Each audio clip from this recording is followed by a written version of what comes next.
Hi everyone. Masala dosa ಅಂದರೆ ಯಾರಿಗಿಷ್ಟ ಆಗಲ್ಲ ಹೇಳಿ. ಎಲ್ರಿಗೂ ಈ ಥರ ಕ್ರಿಸ್ಪಿಯಾಗಿ ಮನೆಯಲ್ಲೇ ಮಾಡಿಕೊಟ್ರೆ ಯಾರೂ ಹೊರಗಡೆ ಹೋಗೋದೇ ಇಲ್ಲ. ನಾವು ಹೊರಗಡೆ ತಿನ್ನೋ ಥರನೇ ರೆಸ್ಟೋರೆಂಟು ಅಥವಾ ಹೋಟೆಲಲ್ಲಿ ತಿನ್ನೋ ಥರನೇ ಮನೆಯಲ್ಲೇ ನಾವು ಕ್ರಿಸ್ಪಿಯಾಗಿ ಮಸಾಲೆ ದೋಸೆನ ಮಾಡ್ಬೋದು. ಇವತ್ತು ಮಸಾಲೆ ದೋಸೆ ಹೇಗೆ ಮಾಡೋದು ಅಂತ ನೋಡೋಣ.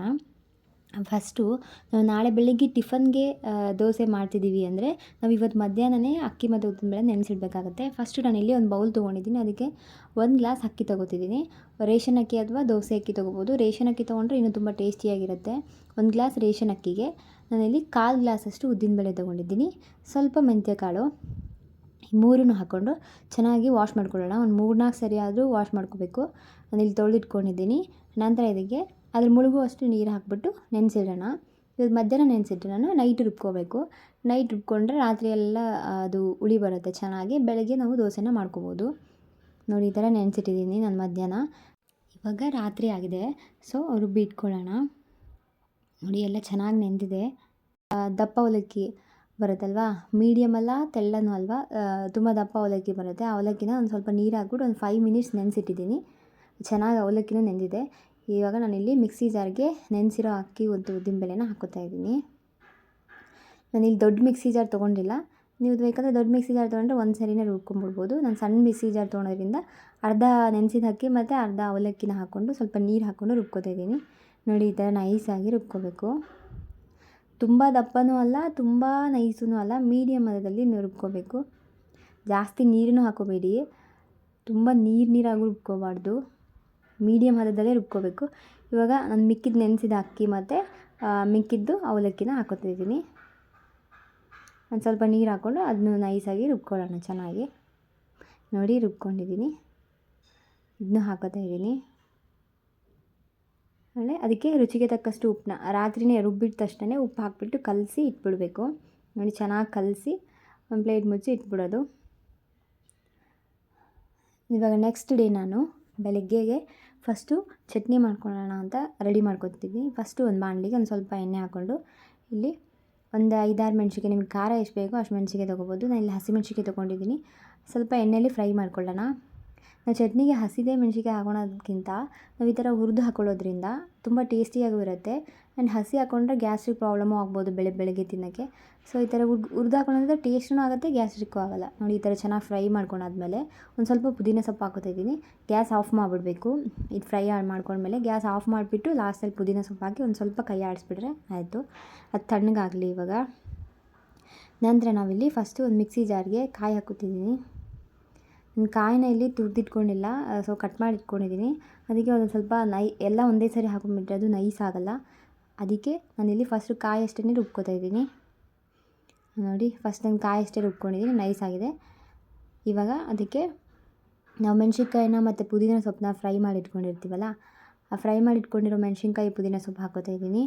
ನಂತರ ಅದಕ್ಕೆ ಹುರ್ಗಡ್ಲೆ ಅಥವಾ ಪುಟಾಣಿ ಏನು ಹೇಳ್ತೀರಾ ಅದನ್ನು ಸ್ವಲ್ಪ ಹಾಕೋತಾ ಇದ್ದೀನಿ. ಒಂಚೂರು ಒಂದು ಸ್ವಲ್ಪ ಹುಣಸೆಹಣ್ಣು, ಒಂದು ಚಿಕ್ಕ ಗಾತ್ರದಷ್ಟು ಬೆಳ್ಳುಳ್ಳಿ ಹಾಕೋತಾ ಇದ್ದೀನಿ. ಒಂದು ಸ್ವಲ್ಪ ಕೊತ್ತಂಬರಿ ಸೊಪ್ಪು, ಆಮೇಲೆ ರುಚಿಗೆ ತಕ್ಕಷ್ಟು ಉಪ್ಪು, ಒಂದು ಸ್ವಲ್ಪ ನೀರು ಹಾಕ್ಕೊಂಡು ರುಬ್ಕೊಳ್ಳೋಣ. ನೋಡಿ, ಈ ಥರ ರುಬ್ಕೊಂಡಿದ್ದೀನಿ. ಇವಾಗ ಚಟ್ನಿ ರೆಡಿ ಆಯಿತು. ಇವಾಗ ಚಟ್ನಿಗೆ ಒಗ್ಗರಣೆ ಮಾಡ್ಕೊಳ್ಳೋಣ. ನಂತರ ಅದೇ ಬಾಣಲಿಗೆ ಒಂದು ಸ್ವಲ್ಪ ಎಣ್ಣೆ ಹಾಕ್ಕೊಂಡಿದ್ದೀನಿ. ಎಣ್ಣೆ ಕಾದ ನಂತರ ಒಂದು ಸ್ವಲ್ಪ ಸಾಸಿವೆ ಸಿಡಿದ ನಂತರ ಅದಕ್ಕೊಂದು ಸ್ವಲ್ಪ ಹಿಂಗೆ ಹಾಕ್ಕೊಳ್ಳೋಣ. ಹಿಂಗೆ ಹಾಕ್ಕೊಳ್ಳೋದ್ರಿಂದ ಟೇಸ್ಟು ಚೆನ್ನಾಗಿರುತ್ತೆ ಆ್ಯಂಡ್ ಡೈಜೆಷನ್ ಕೂಡ ಚೆನ್ನಾಗಾಗುತ್ತೆ. ಸೊ ಅದಕ್ಕೆ ಹಿಂಗೆ ಹಾಕ್ಕೊಂಡಿದ್ದೀನಿ. ನಂತರ ನೋಡಿ, ಕರಿಬೇವು ಸೊಪ್ಪು ಹಾಕ್ಕೊಂಡಿದ್ದೀನಿ. ಇದು ಒಗ್ಗರಣೆ ಆಯಿತು. ಇದನ್ನ ಚಟ್ನಿ ಹಾಕ್ಕೊಂಡು ಕಲಿಸ್ಕೊಂಡಿದ್ದೀನಿ. ನೋಡಿ, ಇವಾಗ ಚಟ್ನಿ ರೆಡಿ. ನೆಕ್ಸ್ಟ್ ನಾನೀಗ ಆಲೂಗಡ್ಡೆ ಪಲ್ಯ ಮಾಡ್ಕೊಳ್ಳೋಣ. ಒಂದು ಬಾಣಲಿ ಕಾಯಕ್ಕೆ ಇಟ್ಕೊಂಡು ಅದಕ್ಕೆ ಸ್ವಲ್ಪ ಎಣ್ಣೆ, ಸಾಸಿವೆ ಸಿಡಿದ ನಂತರ ಹಿಂಗೆ ಹಾಕ್ಕೊಂಡಿದ್ದೀನಿ. ಇವಾಗ ಆಲೂಗಡ್ಡೆ ಅಂದರೆ ಗ್ಯಾಸ್ಟ್ರಿಕ್ ಆಗುತ್ತೆ ಬೆಳಿಗ್ಗೆ. ಸೊ ಹಿಂಗೆ ಹಾಕೊಳ್ಳೋದ್ರಿಂದ ಗ್ಯಾಸ್ಟ್ರಿಕ್ಕೂ ಆಗೋಲ್ಲ ಆ್ಯಂಡ್ ಟೇಸ್ಟ್ ಕೂಡ ಚೆನ್ನಾಗಿರುತ್ತೆ, ಡೈಜೆಷನ್ ಕೂಡ ಆಗುತ್ತೆ ಅಂತ ಹಿಂಗೆ ಹಾಕ್ಕೊಂಡಿದ್ದೀನಿ. ನಂತರ ಹಸಿಮೆಣ್ಸಿನ್ಕಾಯಿ, ಕರಿಬೇವು ಸೊಪ್ಪನ್ನ ಕಟ್ ಮಾಡಿ ಇಟ್ಕೊಂಡಿದ್ದೆ, ಅದನ್ನು ಹಾಕ್ಕೊಂಡು ಫ್ರೈ ಮಾಡ್ಕೊಳ್ಳೋಣ. ಅದು ಸ್ವಲ್ಪ ಫ್ರೈ ಆದ ನಂತರ ಆನಿಯನ್ ಹಾಕ್ಕೊಳ್ಳೋಣ. ಆನಿಯನ್ನ ನಾನಿಲ್ಲಿ ಸಣ್ಣದಾಗಿ ಕಟ್ ಮಾಡ್ಕೊಳ್ಳೋಕ್ಕಿಂತ ಉದ್ದಕ್ಕೆ ಕಟ್ ಮಾಡ್ಕೊಂಡಿದ್ದೀನಿ. ಉದ್ದಕ್ಕೆ ಕಟ್ ಮಾಡ್ಕೊಂಡ್ರೆ ನಮಗೆ ಪಲ್ಯ ತಿನ್ನೋವಾಗ ಅದು ಸಿಗ್ತಾ ಇರುತ್ತೆ, ಟೇಸ್ಟ್ ಚೆನ್ನಾಗಿರುತ್ತೆ. ಅದಕ್ಕೆ ಆನಿಯನ್ನ ಫ್ರೈ ಮಾಡ್ಕೊಂಡಾದಮೇಲೆ ಇಲ್ಲಿ ಚಿಕ್ಕ ಸೈಜಲ್ಲಿ ಟೊಮೊಟೊನ ಕಟ್ ಮಾಡಿಟ್ಕೊಂಡಿದ್ದೀನಿ. ಆ ಟೊಮೊಟೊನ ಹಾಕ್ಕೊಂಡು ಒಂದು ಸ್ವಲ್ಪ ಅರಿಶಿನ, ರುಚಿಗೆ ತಕ್ಕಷ್ಟು ಉಪ್ಪು ಹಾಕಿ ಚೆನ್ನಾಗಿ ಫ್ರೈ ಮಾಡ್ಕೊಳ್ಳೋಣ.